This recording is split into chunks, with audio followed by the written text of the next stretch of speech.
Hi, my name's Mike Korcek. I guess the question for all of this is, how did Mike Korcek get to DeKalb, and why is he still here 50 years later? Well, I have to confess that coming to DeKalb and going to school at Northern Illinois University is probably the most fortuitous decision I made in my life, and I guess that's what we're going to talk about. I grew up in Mount Prospect, northwest suburbs. It was a village then. I mean, technically it's still a village, a lot of farm fields, and it grew and grew and grew, being a product of being a baby boomer and growing up in the 50s. I loved reading. I had reading comprehension problems because I had vision problems.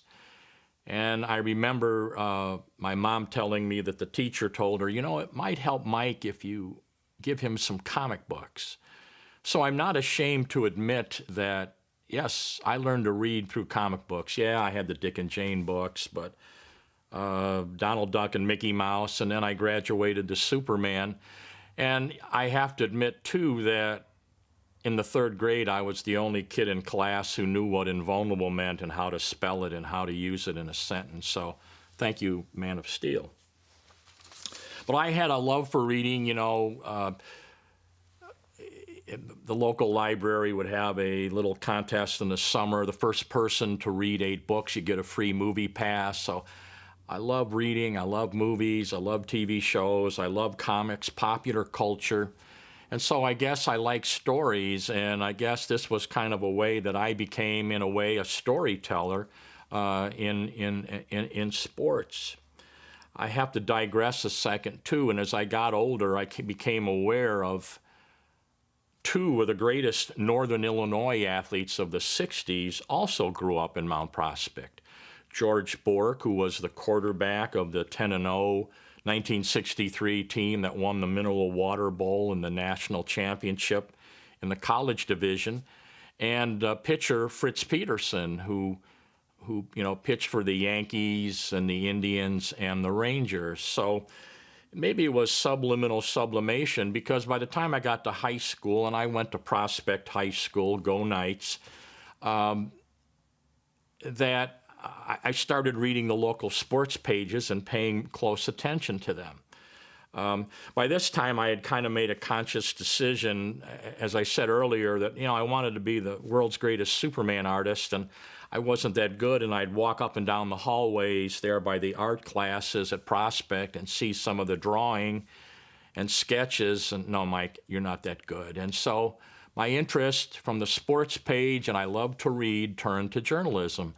So I was on the Prospect student newspaper, and then I wrote as a freelance stringer or whatever for a little tabloid called the Mount Prospect News, and I made a stunning total of $5 a week, which kept me going in my reading pursuits. Comics still cost 10 or 12 cents. Mad Magazine, our price cheap, 25 cents, and I think the Mad pocketbooks cost 35. So I had enough propaganda to keep me going, but again, that's probably where I get my bizarre sense of humor, and again, the creative way that I looked at things and wrote things. Meanwhile, at Prospect, I fell in love with the game of basketball. I didn't play, but we were good. My senior year, we were 21-5. The Pontiac Holiday Tournament champions, one of the most prestigious tournaments. We had an all-state player, another guy, Dave Kingman, hit 442 home runs in Major League Baseball. There were a lot of scouts, college and pro scouts at our basketball and baseball games. And so it was a very quick education for a young sports guy. And at that time of your life, your brain's like a sponge and you soak up everything. I remember being at a Prospect baseball game, and all the scouts, and there were older men with baseball caps and, you know, crude radar guns testing the speed of Dave Kingman's fast. Who are these guys? And it's just like, Mike, they're scouts. They're Major League scouts.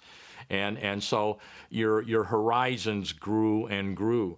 So the local sports writer was a man named Bob Frisk. He was 10 or 11 years older than me. And I figured, wow, he's pretty good. He makes us look exciting. Bob loves high school sports. When I go back to Mount Prospect today, I'll usually sit with Bob in the stands for basketball, and we commiserate. And so he's one of my early mentors. And so I kind of investigated his background, and he had graduated from the University of Illinois, bachelor's degree in journalism, and he was the sports editor of the Daily Illini, the student newspaper down there. So I'm thinking, I've got to do those three things. So, it becomes junior, senior year, you start looking at schools, and I had it down to three. Illinois Circle, as it was called then, and I kind of eliminated that. My dad, well, Mike, you could live at home and save some money, and I think, Dad, it's time to kind of, cut loose the strings or whatever. And so my other two choices were Northern Illinois University and the University of Illinois. I think I picked Northern, and I made the right choice because Northern was still a big school, but it was smaller, the scale was smaller, and I think I had a better chance to be the sports editor of the Northern Star. So that's the choice I made. And freshman year, I lived at Gilbert, and of course the Star was over on College Avenue by the East Lagoon. And so that Monday afternoon when I was done with class, I walked over to the Star, and I had a little resume and a couple clippings. And I introduced myself, and who's the sports editor? And it was a guy named John Peterson, who is now a very successful lawyer in Chicago, and for a while lived in Mount Prospect. And I said, hey, how do I get on the Star? Is there a tryout? Do I have to take a test? And he says, no. He looked at my clippings, and he said, we need a men's cross-country beat writer. And I said, boy, that sounds great to me. And again, yeah, I was young and bright-eyed and bushy-tailed, and I see freshmen now in the Northern Star, and they're covering the nationally ranked football team, and I'm going, no, you kind of have to work your way up the ladder. But Star was a great experience. I worked there 3 years. I did become the sports editor in 68, 69. If you recall, the Kishwaukee Hall, the building that it was housed in, it was radioactive with talent. You had, not only did you have the Northern Star, but you had the Northern Yearbook, and then you had WNIU FM, and then the student AM station, which was, what do they call it, current carrier or whatever. It was, you plug your radio in the dorms, and it got through the radio there. And of course, they had wild and crazy disc jockeys, and the building, like I said, it was very competitive, challenging. The Star, my freshman year, Gary Watson was the editor-in-chief, and he wound up being number 3 at Gannett and in charge of USA Today. He's probably one of the most successful Northern Illinois journalism grads. And Gene Mustaine was the sports editor before me. He worked for the Sun-Times and worked with, Pam Zeckman, who was on, I think, WBBM. They did a big investigation on the Mirage Bar. The Sun-Times bought this bar. And then, of course, the Chicago unions or whatever, the tradesmen or, inspecting the bar and the little under-the-table things. And it was a great expose. And Gene has written several books on the mafia, and he lives in Hong Kong now and teaches journalism there, and maybe that's why he wrote about John Gotti and stuff like that. And Ray Gibson was my assistant when I was sports editor. Gibby was a top investigative reporter for the Chicago Tribune. Gary Stein, I'm forgetting some people, but journalistically, it was a great place to grow. My sophomore year in 1967, another big mentor came into my life, and that was Bud Nangle. Bud Nangle returned to NIU. Chick Evans was the athletic director, and Northern was making the move to University Division, and he wanted Bud to be there to deal with the media. And Bud had been the sports editor of the Daily Chronicle after the war, Then he went to the Daily News in Chicago, and then he became the executive sports editor of the Toledo Blade and Times. So he knew his stuff, and he knew everybody in the country, and so he was perfect in that PR role. I mean, he knew Jim Murray, the columnist of the LA Times, and Red Smith in New York. I mean, you name it, Bud knew that person in the media. And so, I mean, he introduced me to another one of my boyhood heroes, Jack Brickhouse, and it's like, you know, how do you forget something? And of course, they were good friends. Chick Evans and Jack Brickhouse were good friends. So this is kind of like the influences I had in school. My senior year, at the Star had a rule you could not have the same position 2 years in a row, so that eliminated me from being sports editor. The editor of the paper, Lonnie Kane, good friend and another good journalist, he said, Mike, how would you like to be editorial research editor? And I'm going, you know, I had started to make this decision, you know what, I'm going to stick with sports. And it was a very difficult decision to leave my friends at the Star. But at the same time, Bud did not have a full-time assistant, and so he leaned heavily on student assistants. And the year I was sports editor, Gene Mustaine was a year older, and he was Bud's student assistant. So working for Bud, I learned a great deal, and I don't think I would have ever been the sports information director at my alma mater without Bud. Then I think you come to the senior year, and all of a sudden, you know, this is your last year in college. And in December, there was the military draft, and we had driven, Gibby and I, a couple friends, we had driven to the Northern basketball game at Indiana. We lost, gave them a heck of a game. Came back to the Star office at 3 or 4 in the morning, and of course the AP machine went on constantly. And hey, let's go see what the draft is. What we got in the lottery or whatever. And I was 120, and it's like, oh God, you know. But hey, that's the way things work out. So at this time, of course, you got Vietnam going on, and then in the spring of 1970. You had the unfortunate shootings at Kent State and Jackson State. And Northern's campus, it's just like the real world just kind of jumped in. And, you know, it seemed like the first 3 years, DeKalb was this bucolic place. You're in the agricultural community. Yeah, there's a major school there, but all of a sudden, you know, and of course, this is following the Democratic Convention in downtown Chicago, and kids from the Students for Democratic Society were kind of infiltrating campuses. And that same spring, the SDS, they closed Southern Illinois at Carbondale. And all of a sudden, there's riots. And this was a later academic calendar. Like I said, we started in mid-September, and we didn't get out till early June. So it was, and this is the sad thing now, that school ends early in May, and it never gets warm. So during the day, hey, guys are playing intramural softball, and the girls were by Neptune in their bikinis sunbathing, and, you know, kids are running around in cutoffs and T-shirts. And then at night, all of a sudden, there's sirens breaking glass, and it was utterly amazing. I lived in Lincoln, and if you can take a look from Lincoln looking east down Lucinda, and again, it's kind of all meshing together, but a couple days after the Kent State shootings, the students decided to protest in a peaceful manner. And they had a march, and they started by the Union, went down Lucinda, wound their way through the dorms, Grant and everything, Stevenson. And so I did that, and then when I got to Lincoln, I said, well, the NBA playoffs are on. I have to watch the Knicks and Will Chamberlain on the Lakers. That was the Willis Reed series when he came off the bench, and so that my social consciousness could only last for so long. But when I walked into Lincoln, I looked back at Lucinda, and if you can imagine this, it is solid kids, curb to curb, from Annie Glidden Road all the way to Neptune Central. That's probably 4,000, 5,000, 6,000 kids.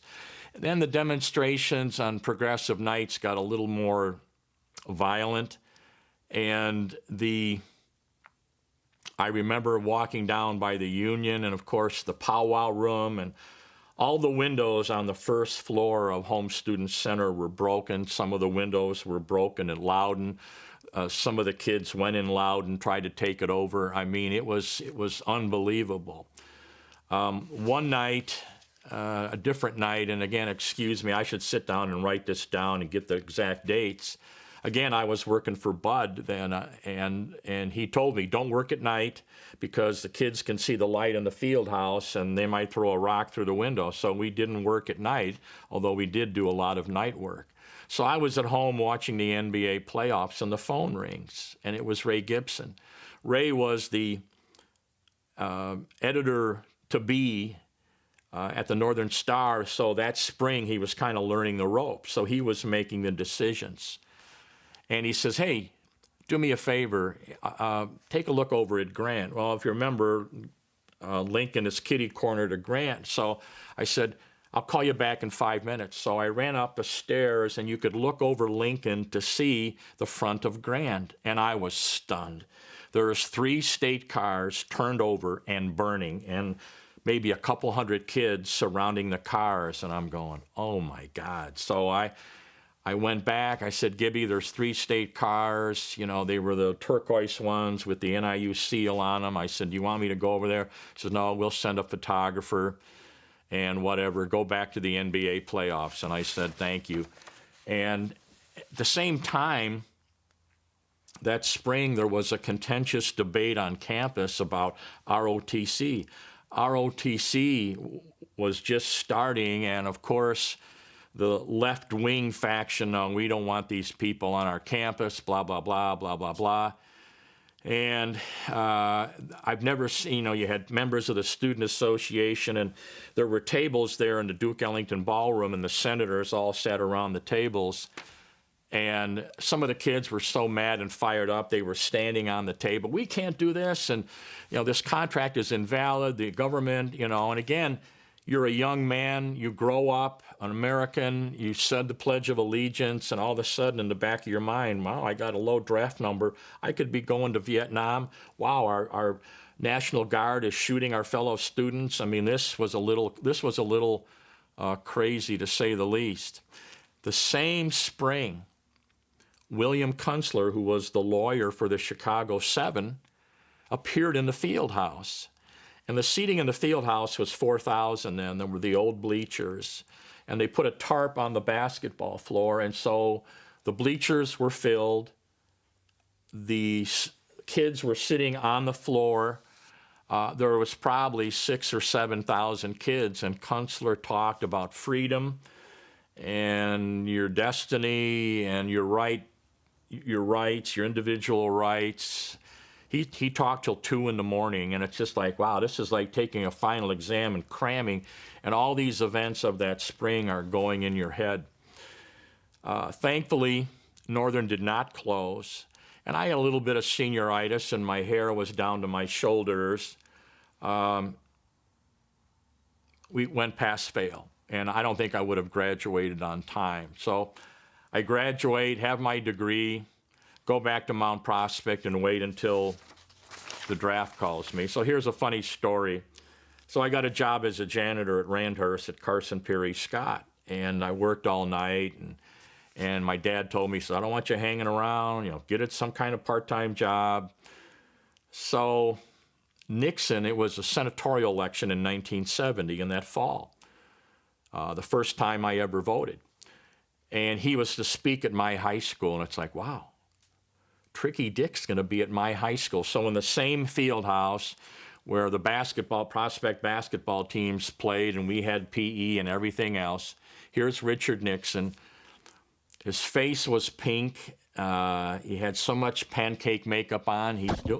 He's doing this, and it's like, wow, the same day. So this was like about 11 o'clock in the morning. I went there after work. Like I said, I worked all night, and I got there like 9 o'clock in the morning. so that my dad would put the mail on the TV the same day that I saw Richard and Nixon, bingo, on the TV. There is my thing from the draft board. You are 1A. So the same day I saw my commander-in-chief. So I enlisted, and I had another fortuitous break. I went down to see the recruiting guy downtown Chicago, and I said, look, I'm a college grad. Oh, hey, we need you as a helicopter pilot. No. College grad, what was your major? I said, journalism. And this guy was a black recruiting sergeant. He had all these, he had been in for 30 years. He was a master, maybe an E8, E9. And of course, there's no computers, but he had a big book of military occupations. He says, what was your major? Journalism. He says, what's journalism? I'm going, oh God, I'm in trouble. And again, I was going to volunteer, but I mean, if I could be a typewriter jockey and not be in combat, I had just spent 4 years getting a college degree. I know that some of my friends went to Nam, some of my friends went to Canada. Again, it was a difficult time. So he said, oh, there's a defense information school at Fort Ben Harrison in Indianapolis. You get me that, and you get me that MOS, I'll sign up. So I went in the day after Thanksgiving. I went through basic training, AIT. I did very well. What I regret, they had, it was an 8-week print journalism thing. And again, remember, newspapers, bases, they have newspapers. I'm sure now they have websites. They also had a broadcast thing. This was in Indianapolis, and some of the faculty worked at some of the TV stations in Indianapolis. And of course, here we had a crude TV station up in Elkgeld where we filmed some commercials, and I had Bob LeConto for radio news writing, but I really wanted some experience in electronic when I didn't get it. So most of us got orders to go to Germany, and there I'm fortunate, and I was one of the top guys in our class, and we got sent to Germany, and I had a letter from a major, Patricia Bolden, to get an interview at European Stars and Stripes. So we flew to Frankfurt, got on a bus and went to Darmstadt, which was about 10, 15 miles away, and we had a week's tryout. 4 of us, and 2 of us made it, myself and a guy who is a superior graphic artist in Hudson, New York, and Stars and Stripes, military paper, 7 days a week, and there were sports, and so I was a sports writer in the Army. During this time back in DeKalb, Bud Nangle was lobbying for an assistant, and I might have been the first or second full-time assistant sports information director at a MAC school. And so we were trying to get an early out, but Stars and Stripes was in a small command, and so Bud called me. He called me at 5 o'clock in the morning. He didn't realize the time difference. And you want this job or not? And I go, well, yeah. I mean, this is a dream job working at your alma mater. I said, Bud, I'm in the Army. He had vice presidents at Northern trying to run interference for me, and I couldn't get an early out. And of course, in '73. Mark Keller in football, I mean, Bud wanted to promote him, and he of course, led the country in rushing, and that would have been Jim Bradley's senior year, but he turned out to be ineligible. But it turned out I got out of the service, and I started working as Bud's assistant on December 17th, 1973. And I was his assistant for 11 years, and then Bud retired, and I was too stupid to realize that he groomed me for the job. And when he retired, I was very fortunate to succeed him. And, I was the head SID for 22 years. I retired in the summer of 2006. And then I made a deal with Jim Phillips that, okay, I'd like to stay on and help because I have all these years and experience and ran reunions and, did the Hall of Fame. And headed the selection committee that, hey, let's keep this resource here, and Jim agreed, and so I was SID emeritus, and then for 3 years, and then Jeff Comper had a different idea, and that was the end of my official rope. I have season tickets. I still write a column in the DeKalb Daily Chronicle, Korcek's Corner, original title, but I enjoy the Huskies, and so here we are. There's a lot of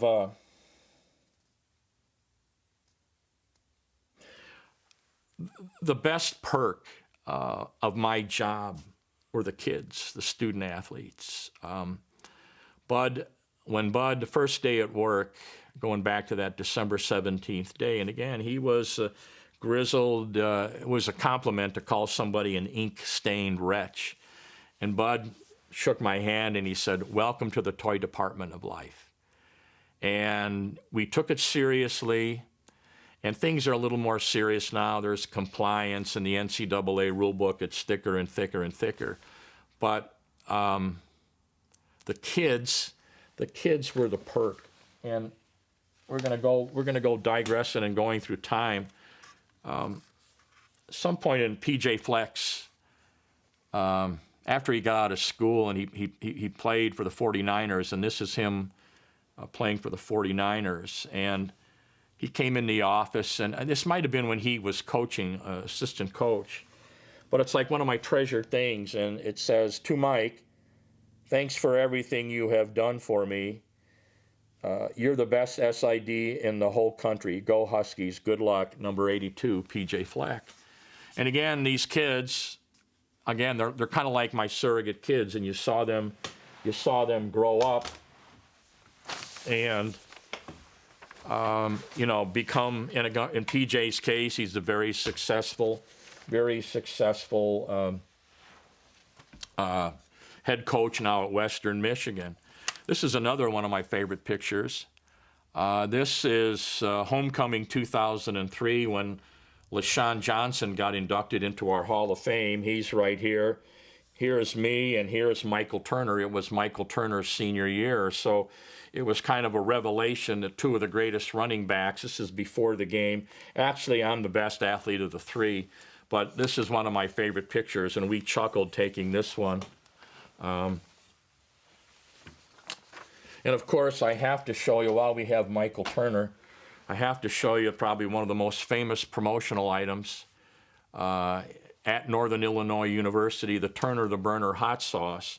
Somewhere I have a case of 24 of these someplace, but I've never tasted it. I think we called it a weapon of mass destruction, but it was a great promotional thing, and it was Tekla Martin's idea. I didn't want to do it because, food is sensitive, and if somebody got food poisoning or disagreed with somebody, you didn't want to do it. But it turned out, and we, and again, when I talked about Bud having friends in the media, when you're at a place at a long time, you develop friends. So a Northern grad named Dave Albright, who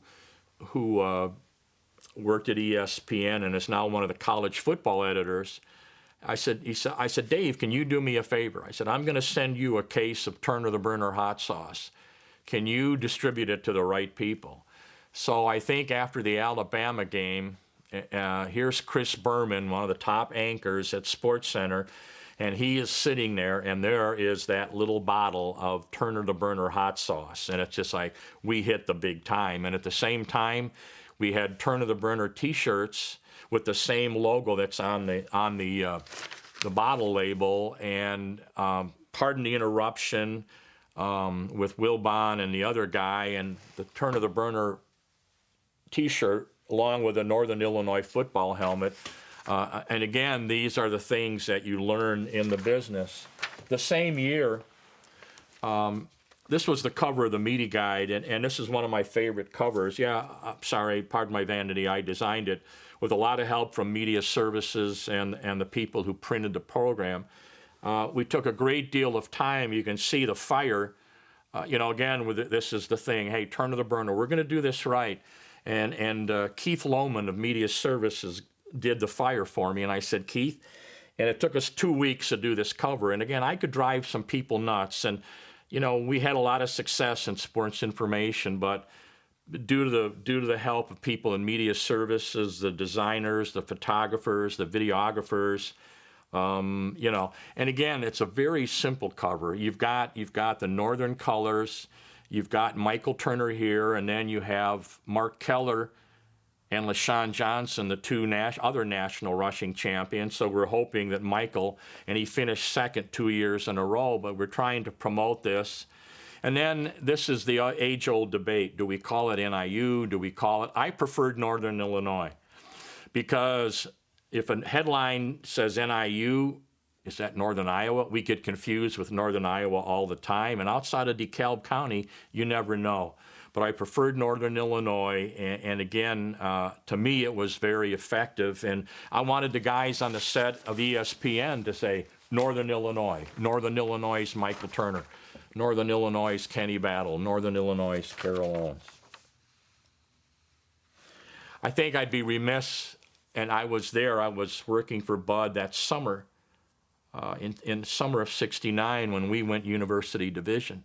That's probably one of the most critical periods. And, you know, when I was a young assistant and we'd travel and I would sit there, and of course, when you're going to other places in the Mid-American Conference, you're going to Ohio, long drives, 5, 6, 7 hours. So I'd ask Bud questions, and that's a little bit of that journalistic curiosity. And I said, and this is a little later, this is probably in the 70s or 80s, and I said, Bud, what do you think?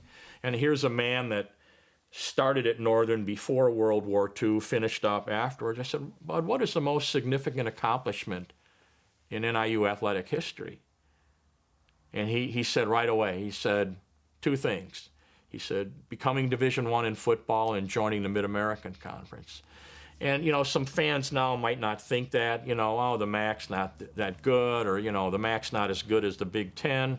Well, that's a debate for another time, but from 1899 to 1969, Northern Illinois was college division in athletics. It was a small college, and it didn't become a university, I think, until 1957.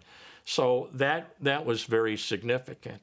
The thing that we shouldn't forget also is that Bud was very instrumental in the Division I thing, or University Division, it was called. Chick made a mistake, and he is the patriarch of men's NIU athletics. But in '67, '68, we declared all our men's programs, with the exception of football, as Division I. It's called self-acclimation. You had to upgrade your schedules in all our sports, and if you look back at the schedules in the late 60s, Northern's playing Mid-American schools, we're playing Big Ten schools, baby boomer schools like Long Beach State, San Diego State, New Mexico State, schools that grew out of nowhere, just like Northern. And but in football, you had to appear before a subcommittee of the NCAA, which was run by the Football Writers Association of America. I'm a member of the Football Writers. I still am, even though I'm retired. I've been a member since I became the SID in 1984. And the Football Writers, it was run by a gentleman whose name just escaped me. He was the sports editor of the Atlanta Journal-Constitution. And of course, this is smack dab in the middle of SEC territory. So you had to go, Bud and Dr. Brigham, now the new AD who was taking over for Chick, they went before the committee. It took them 2 summers, '68 and '69. They had our future schedules, they had our scholarship information, and it was probably one of the greatest days in NIU history, and it wasn't telecast on ESPN like the Orange Bowl game was, or the MAC championship game, or an NCAA game, but that was a big deal back then.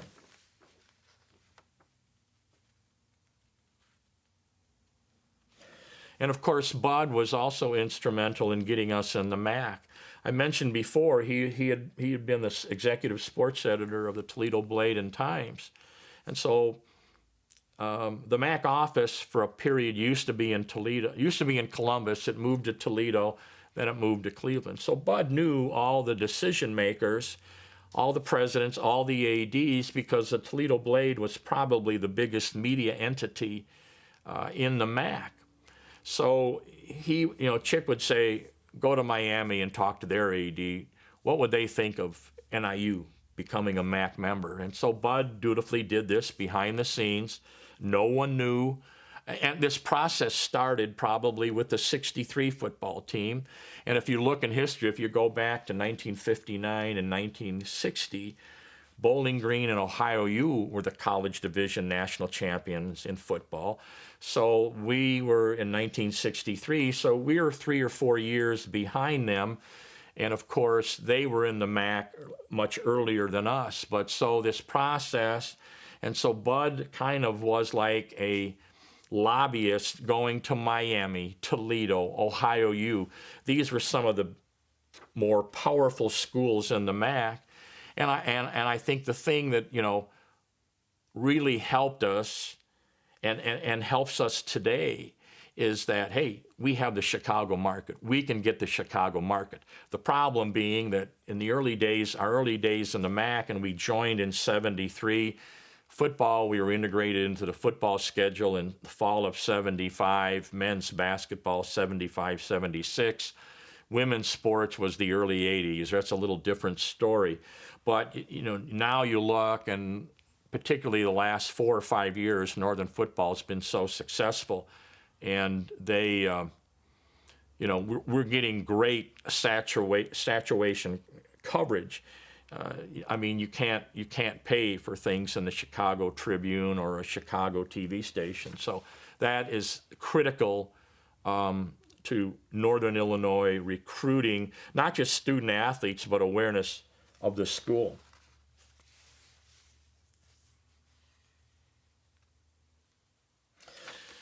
And of course, we start this process in the mid-60s, and we get in 73, and then we're in the MAC for 10 years, and then we decide, the Cal Bowl team, we were 10-2, we won the Cal Bowl. Maybe it's time to pursue other things. And so it took us like 8 years to romance the MAC decision makers to get in the MAC, and then we go, let's leave the MAC. So we leave the MAC. And the spring of 86, it's almost like the spring of 1970. We didn't have any riots, but it's just like in succession, we fired John McDougal. Basketball team was 15-12. We'd have a parade if the basketball team today was 15-12.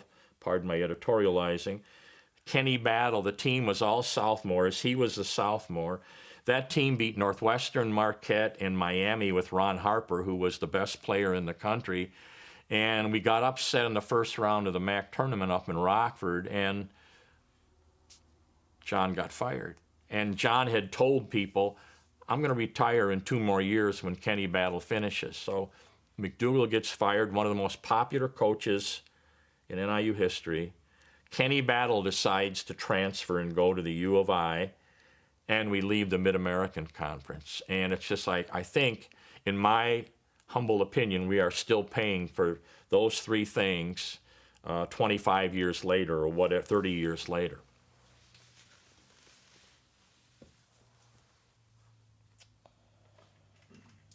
About 5 minutes left in this session. The irony, of course, of my service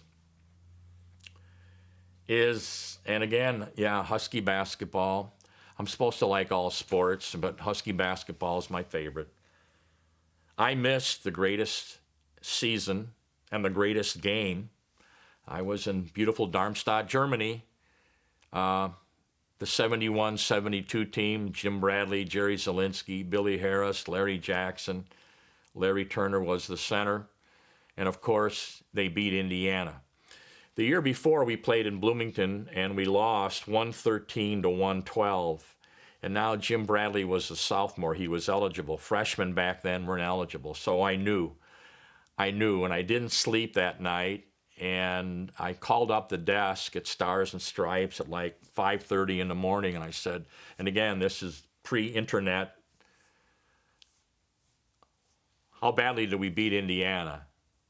85-71, we want to talk to you. So I worked the desk that night, and you talk about, again, what a great job I had in the military. When I worked on the desk, I worked from 3 to midnight, you know, and it's just like, wow, I'm a young guy, and I did some things that young guys do, and hey, going to work at 3 o'clock. Anyway, I come in the office, and I pick up the B edition of the paper. The B edition of Stripes went to Spain, and it went to England. And so it was the first one off the press, and then the C and D edition were in Germany and a little more up to date. And so the guy, John Williamson, he was an old lifer. He was a civilian now, great guy. And he says, well, are you happy you beat Indy? I said, I told you guys, I told you. And he says, well, what about this sidebar story? And so there was a UPI story, unheralded Huskies beat number 5 Indiana, and then there's a sidebar story. NIU did not play the national anthem before the Indiana game. And it's like, well, they had a problem with some of the black kids in the West stands, and it was semester break. It was January 4th or 5th. Forgive me, I'm a little foggy there. So the band wasn't here, so they decided not to play the national anthem. And this got worldwide thing. And about this time, too, and I also mentioned Fritz Peterson half an hour ago. Fritz, of course, if you remember, was involved with a wife-swapping thing with Mike Kekich. And so these 2 Yankee pitchers, at least they were upfront about it, swapped wives. So John Williamson says, you don't play the national anthem. One of your most prominent athletes swaps wives. What kind of school did you go to? And I still don't have an answer for that.